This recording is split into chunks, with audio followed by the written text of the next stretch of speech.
തനിനിറം ന്യൂസിലേക്ക് സ്വാഗതം. പ്രധാന വാർത്തകൾ. തലമുറകളെ താരാട്ടുപാടിയും പ്രണയത്തിന്റെ മധുരവും വിരഹവേദനയും ഒരേ സമയം ഹൃദയങ്ങളിലെത്തിച്ച് വിടവാങ്ങിയ മലയാളത്തിന്റെ പ്രിയ ഗായിക എസ് ജാനകി സംഗീതം നിറഞ്ഞ ശ്രദ്ധാഞ്ജലി അർപ്പിച്ച സൂര്യഭാരതി ഗ്രൂപ്പ്. വേൾഡ് കപ്പ് മത്സരത്തിന് മുന്നോടിയായി പവർ കട്ട്, വൈദ്യുതി മുടങ്ങിയെന്നാരോപിച്ച് അന്നമനട KSCB ഓഫീസ് ജീവനക്കാരനു നേരെ മർദ്ദനം. കേരളത്തെ നടുക്കിയ നെന്മാറ പോത്തുണ്ടി ഇരട്ടക്കൊലക്കേസ് പ്രതി ചെന്താമരയുടെ ശിക്ഷ തിങ്കളാഴ്ച വിധിക്കും. കാസർഗോഡ് കടപ്പുറത്ത് തലയില്ലാത്ത മൃതദേഹം ഒഴുകിയെത്തിയ പോസ്റ്റ്മോർട്ടം നടത്തിയ മൃതദേഹത്തിന്റെ ദുരൂഹതയകറ്റാൻ അന്വേഷണം ഊർജിതം. വാർത്തകൾ വിശദമായി. തലമുറകളെ താരാട്ടുപാടിയും പ്രണയത്തിന്റെ മധുരവും വിരഹത്തിന്റെ വേദനയും ഒരേ സ്വരത്തിൽ ഹൃദയങ്ങളിലെത്തിച്ച മലയാളികളുടെ പ്രിയ ഗായിക എസ് ജാനകിക്ക് സൂര്യഭാരതി ഗ്രൂപ്പിന്റെ നേതൃത്വത്തിൽ സംഗീതം നിറഞ്ഞ ശ്രദ്ധാഞ്ജലി അർപ്പിച്ചു.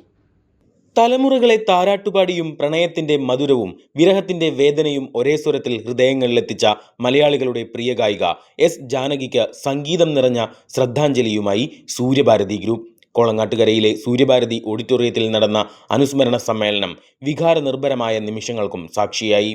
സാമൂഹിക, സാംസ്കാരിക, സിനിമ, രാഷ്ട്രീയ രംഗങ്ങളിലെ പ്രമുഖർക്കൊപ്പം ജാനകിയമ്മയുടെ ശബ്ദം ജീവിതത്തിന്റെ ഭാഗമായ സാധാരണക്കാരും പരിപാടിയിൽ പങ്കുചേർന്നു. Suryabharathi group chairman KP Manoj Kumar അധ്യക്ഷത വഹിച്ചു. ജാനകിയമ്മ സംഗീതത്തിന്റെ പ്രകാശം ആകാശത്തോളം ഉയർത്തിയ കലാകാരിയായിരുന്നുവെന്ന് അദ്ദേഹം പറഞ്ഞു. മലയാളിയുടെ നാവിൻ തുമ്പിലും മനസ്സിലും ഇന്നും ഓരോ ദിവസവും അവരുടെ ഗാനങ്ങളുടെ ഏതെങ്കിലും വരികൾ മായാതെ ജീവിക്കുന്നു. സംഗീതത്തിലെ വിശുദ്ധിയും ജീവിതത്തിലെ ലാളിത്യവും ഒരുപോലെ കാത്തുസൂക്ഷിച്ച അവർ എന്നും പകരം വയ്ക്കാനാവാത്ത മാതൃകയാണെന്നും മനോജ് കുമാർ അനുസ്മരിച്ചു. നടൻ നന്ദകിഷോർ, പിന്നണി ഗായിക ബിന്ദു ബാസുരി, നടനും സംവിധായകനുമായ കണ്ണൻ പെരുമുടിയൂർ, പുഴയ്ക്കൽ ബ്ലോക്ക് പഞ്ചായത്ത് അംഗം NV സന്തോഷ്, അവണൂർ പഞ്ചായത്ത് അംഗങ്ങളായ PG വേണുഗോപാലൻ, PG ദിലീപ് കുമാർ, രവീന്ദ്രൻ അമ്പാട്ട്, ശശിധരൻ ചിറപ്പാട്ട്, ഉണ്ണി വിയ്യൂർ, TR സതീശൻ, സൂര്യഭാരതി ഗ്രൂപ്പിന്റെ ഡയറക്ടർമാർ, വകുപ്പ് മേധാവികൾ തുടങ്ങിയവർ അനുസ്മരണത്തിൽ പങ്കെടുത്തു. തുടർന്ന് ജാനകിയമ്മ അനശ്വരമാക്കിയ ഗാനങ്ങൾ കോർത്തിണക്കിയ ഗാനാർച്ചന അവതരണവുമുണ്ടായി. ഓരോ ഗാനവും സദസ്സിനെ ഓർമ്മകളുടെ തീരത്തേക്ക് കൂട്ടിക്കൊണ്ടുപോയപ്പോൾ കണ്ണീരിലും കയ്യടികളിലും പ്രിയ ഗായികയ്ക്ക് ഹൃദയം നിറഞ്ഞ ആദരാഞ്ജലി അർപ്പിക്കുകയായിരുന്നു ഓരോരുത്തരും. വേൾഡ് കപ്പ് മത്സരത്തിന് മുന്നോടിയായി പവർ കട്ട്, വൈദ്യുതി മുടങ്ങിയെന്നാരോപിച്ച് അന്നമനട KSCB ഓഫീസിലെത്തിയ സംഘം KSCB ജീവനക്കാരനെ മർദ്ദിച്ചു. വേൾഡ് കപ്പ് മത്സരത്തിനിടെ പവർ കട്ട്, വൈദ്യുതി മുടങ്ങിയെന്നാരോപിച്ച് അന്നമനട KSCB ഓഫീസിലെത്തിയ സംഘം KSCB ജീവനക്കാരനെ മർദ്ദിച്ചു. ഫുട്ബോൾ മത്സരം നടക്കുന്നതിന് മുമ്പ് അന്നമനട പ്രദേശത്ത് വൈദ്യുതി വിതരണം തടസ്സപ്പെട്ടതിനെ തുടർന്ന് പ്രകോപിതരായ ഒരു സംഘമാണ് അന്നമനട KSCB ഓഫീസിലും സബ്സ്റ്റേഷനിലുമെത്തി അതിക്രമം നടത്തിയതെന്നാണ് വിവരങ്ങൾ. താൽക്കാലിക ജീവനക്കാരനായ നിതിന് അതിക്രമത്തിൽ മുളവടി കൊണ്ട് മർദ്ദനമേറ്റു. ഓഫീസിലെ സാധന സാമഗ്രികൾ തല്ലിത്തകർക്കുന്ന ദൃശ്യങ്ങളും പുറത്തുവന്നു. ഓഫീസിലെത്തിയ സംഘം ജീവനക്കാരെ അസഭ്യം പറയുകയും തുടർന്ന് ആക്രമണത്തിലേക്ക് വഴിമാറിയെന്നുമാണ് വിവരങ്ങൾ. പരിക്കേറ്റ നിതിനെ മാളയിലെ സ്വകാര്യ ആശുപത്രിയിൽ പ്രവേശിപ്പിച്ചു. സംഭവത്തിന്റെ നിരീക്ഷണ ക്യാമറ ദൃശ്യങ്ങളാണ് പുറത്തുവന്നിട്ടുള്ളത്. ഔദ്യോഗിക കൃത്യനിർവഹണത്തിനിടെ ജീവനക്കാരെ ആക്രമിക്കുകയും സർക്കാർ സ്ഥാപനത്തിൽ അതിക്രമിച്ചു കയറി അക്രമം നടത്തുകയും ചെയ്തവരെ കണ്ടെത്തി കർശന നിയമ നടപടി സ്വീകരിക്കണമെന്നാണ് KSCB അധികൃതർ ആവശ്യപ്പെടുന്നത്. സംഭവത്തിൽ പോലീസ് അന്വേഷണം ഊർജിതമാക്കിയിട്ടുണ്ട്. കാസർഗോഡ് കടപ്പുറത്ത് തലയില്ലാത്ത മൃതദേഹം കണ്ടെത്തിയതിൽ ദുരൂഹത. കടലിൽ ഒഴുകിയെത്തിയത് പോസ്റ്റ്മോർട്ടം ചെയ്ത മൃതദേഹമാണെന്നതാണ് ദുരൂഹത വർദ്ധിപ്പിക്കുന്നത്. കാസർഗോഡ് കടപ്പുറത്ത് തലയില്ലാത്ത മൃതദേഹം കണ്ടെത്തിയതിൽ ദുരൂഹത തുടരുന്നു. കടലിൽ ഒഴുകിയെത്തിയത് പോസ്റ്റ്മോർട്ടം ചെയ്ത മൃതദേഹമാണെന്നതാണ് ദുരൂഹത വർദ്ധിപ്പിക്കുന്നത്. മൃതദേഹത്തിലുണ്ടായിരുന്ന മുറിവുകൾ മുമ്പ് പോസ്റ്റ്മോർട്ടം നടത്തിയതിൻ്റെയാണെന്നാണ് പോലീസ് നൽകുന്ന വിവരങ്ങൾ. കേരളത്തിൽ പോസ്റ്റ്മോർട്ടം ചെയ്ത മൃതദേഹമല്ല ഇതെന്നും കണ്ടെത്തലുണ്ട്. മൃതദേഹത്തിന്റെ പ്രായം നിർണ്ണയിക്കാനായിട്ടില്ല. പോലീസ് കൂടുതൽ അന്വേഷണത്തിലേക്ക് കടന്നിരിക്കുകയാണ്. കാസർഗോഡ് നെല്ലിക്കുന്ന് കടപ്പുറത്താണ് തലയില്ലാത്ത മൃതദേഹം കരക്കടിഞ്ഞത്. കഴിഞ്ഞ ശനിയാഴ്ചയായിരുന്നു സംഭവം. 1 മാസത്തോളം പഴക്കമുള്ള മൃതദേഹം പുരുഷന്റേതാണ്. മത്സ്യത്തൊഴിലാളികളാണ് ആദ്യം സംഭവം കണ്ടെത്തിയത്. മൃതദേഹത്തിൽ കാലിലെ മാംസഭാഗങ്ങൾ വേർപെട്ട നിലയിലായിരുന്നു. അസ്ഥികളും പുറത്തേക്ക് തള്ളിയ നിലയിലാണ്. എവിടെയെങ്കിലും കുഴിച്ചിട്ട മൃതദേഹം തിരമാലയിൽപ്പെട്ട ഒഴുകിയെത്തിയതാണോ എന്നതുൾപ്പെടെയുള്ള വിവരങ്ങൾ പോലീസ് പരിശോധിച്ചു വരികയാണ്. കേരളത്തെ നടുക്കിയ നെന്മാറ പോത്തുണ്ടി ഇരട്ടക്കൊലക്കേസിൽ പ്രതി ചെന്താമരയുടെ ശിക്ഷ തിങ്കളാഴ്ച വിധിക്കും. പാലക്കാട് അഡീഷണൽ സെഷൻസ് കോടതിയാണ് വിധി പറയുക. കേരളത്തെ നടുക്കിയ നെന്മാറ പോത്തുണ്ടി ഇരട്ടക്കൊലക്കേസിൽ പ്രതി ചെന്താമരയുടെ ശിക്ഷ തിങ്കളാഴ്ച വിധിക്കും. പാലക്കാട് അഡീഷണൽ സെഷൻസ് കോടതിയാണ് വിധി പറയുക. പോത്തുണ്ടി സ്വദേശിയായ സുധാകരനെയും അമ്മ ലക്ഷ്മിയെയും കൊലപ്പെടുത്തിയ കേസിലാണ് 1.5 വർഷത്തോടടുക്കുമ്പോൾ വിധി വരുന്നത്. ക്രൂര കൊലപാതകം നടത്തിയ പ്രതിക്ക് വധശിക്ഷ നൽകണമെന്ന് പ്രോസിക്യൂഷനും ആവശ്യപ്പെട്ടിരുന്നു. 2025 ജനുവരി 27-നാണ് അയൽവാസികളായ സുധാകരനെയും അമ്മ ലക്ഷ്മിയെയും ചെന്താമര എന്ന 60-കാരൻ ചെന്താമരാക്ഷൻ വെട്ടിക്കൊലപ്പെടുത്തിയത്. കൃത്യത്തിന് ശേഷം വനമേഖലയിലേക്ക് കടന്ന പ്രതിക്കായി പോലീസും നാട്ടുകാരും ചേർന്ന് 2 ദിവസം നീണ്ട വ്യാപക തിരച്ചിൽ നടത്തിയിരുന്നു. ജനുവരി 28 രാത്രി 11 മണിയോടെയാണ് പോത്തുണ്ടി മാട്ടായി വനമേഖലയിൽ നിന്ന് ചെന്താമരയെ പോലീസ് പിടികൂടിയത്. കൊലപാതകത്തിന് ഉപയോഗിച്ച കത്തി വാങ്ങിയ എലവഞ്ചേരിയിൽ ഫെബ്രുവരി 5-ന് തെളിവെടുപ്പ് നടത്തിയിരുന്നു. തുടർന്ന് ഫെബ്രുവരി 18-ന് ചെന്താമരയുടെ മുൻ കൊലക്കേസിലെ ജാമ്യം കോടതി റദ്ദാക്കി. 2019-ൽ സുധാകരന്റെ ഭാര്യ സജിതയെ കൊലപ്പെടുത്തിയ കേസിൽ ലഭിച്ച ജാമ്യത്തിലാണ് ഇയാൾ പുറത്തിറങ്ങിയിരുന്നത്. ഭാര്യയും മകളും പിണങ്ങിപ്പോകാൻ കാരണം അയൽവാസിയായ സജിതയും കുടുംബവുമാണെന്ന സംശയമാണ് കൊലപാതകത്തിലേക്ക് നയിച്ചത്. 2019 ആഗസ്റ്റ് 31-നാണ് സജിതയെ വീട്ടിൽ കയറി വെട്ടിക്കൊലപ്പെടുത്തിയത്. സജിത കൊലക്കേസിൽ ചെന്താമരയ്ക്ക് ഇരട്ട ജീവപര്യന്തവും 3.25 ലക്ഷം രൂപ പിഴയും ശിക്ഷ വിധിച്ചിരുന്നു. ഈ കേസിൽ 2022-ൽ ജാമ്യത്തിലിറങ്ങിയ ശേഷം വ്യവസ്ഥകൾ ലംഘിച്ചാണ് പോത്തുണ്ടിയിൽ താമസിച്ചതെന്നും അന്വേഷണ സംഘം കണ്ടെത്തിയിരുന്നു. മാർച്ച് 3-ന് കേസിലെ പ്രധാന സാക്ഷികളുടെ രഹസ്യമൊഴി Chittur judicial first class magistrate കോടതിയിൽ രേഖപ്പെടുത്തി. മാർച്ച് 25-ന് പോലീസ് 480 പേജുള്ള കുറ്റപത്രവും സമർപ്പിച്ചിരുന്നു.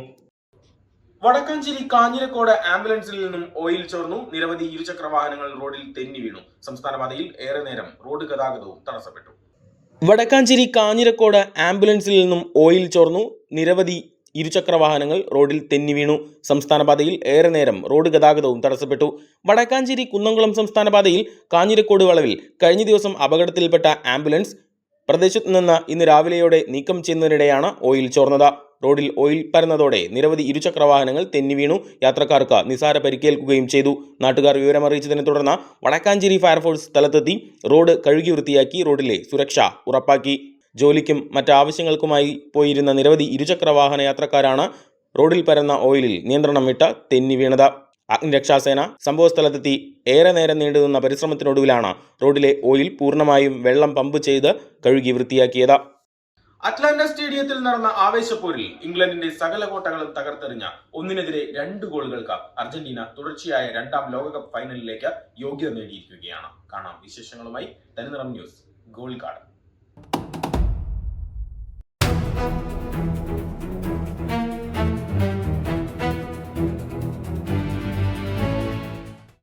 അതെ, ലോക ചാമ്പ്യന്മാർ ഇതാ വീണ്ടും കലാശപ്പോരിലേക്ക് മാർച്ച് ചെയ്തിരിക്കുന്നു. അറ്റ്ലാന്റ സ്റ്റേഡിയത്തിൽ പുലർച്ചെ നടന്ന ആവേശപ്പോരിൽ ഇംഗ്ലണ്ടിന്റെ സകല കോട്ടകളും തകർത്തെറിഞ്ഞ 1-2 ഗോളുകൾക്ക് അർജന്റീന തുടർച്ചയായ 2ാം ലോകകപ്പ് ഫൈനലിലേക്ക് യോഗ്യത നേടിയിരിക്കുകയാണ്.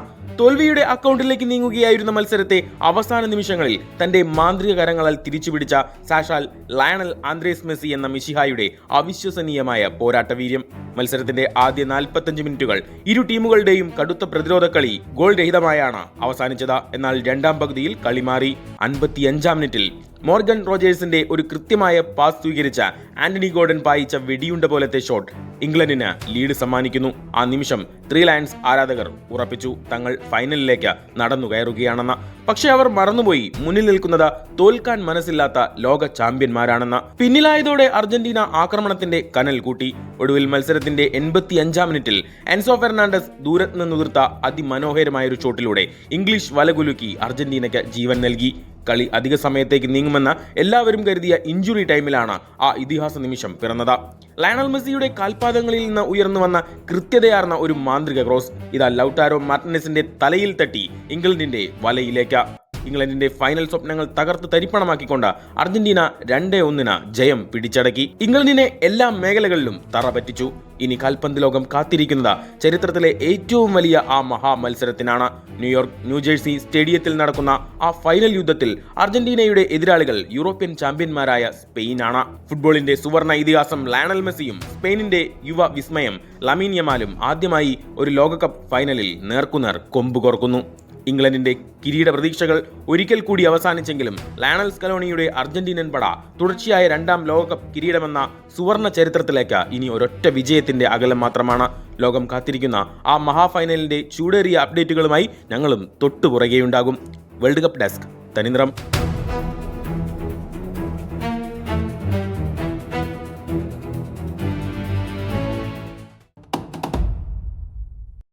ഇതോടെ ഈ വാർത്താ ബുള്ളറ്റിൻ പൂർണ്ണമാകുന്നു. കൂടുതൽ വാർത്തകൾക്കായി ഞങ്ങളുടെ സോഷ്യൽ മീഡിയ അക്കൗണ്ടുകൾ ഫോളോ ചെയ്യുക. നിറമെഴുതിയ സുദിനം പ്രിയകരമതിമൃദുലം ശുഭകരം മനഹിതം അണിയുക കനകം ചിരി പകരണ നിമിഷം നിറയണ നറുഹൃദയം ശുഭകരം മനഹിതം അണിയുക കനകം താരമുകിൽ പൂവുകളിൽ മഞ്ഞു പകരുന്ന മധുഗണം സ്നേഹമുഖം ചേരുമുടൽ പൊന്നായി മിന്നുന്നു നിൻ മനം സ്വർണ്ണമുഖി സ്വർണ്ണമുഖി സ്വർണ്ണമുഖി സ്വർണ്ണമുഖി സ്വർണ്ണമുഖി ഗോൾഡ് ആൻഡ് ഡയമണ്ട്സ്, സൂര്യപ്രഭയുടെ സ്വർണ്ണമുഖം.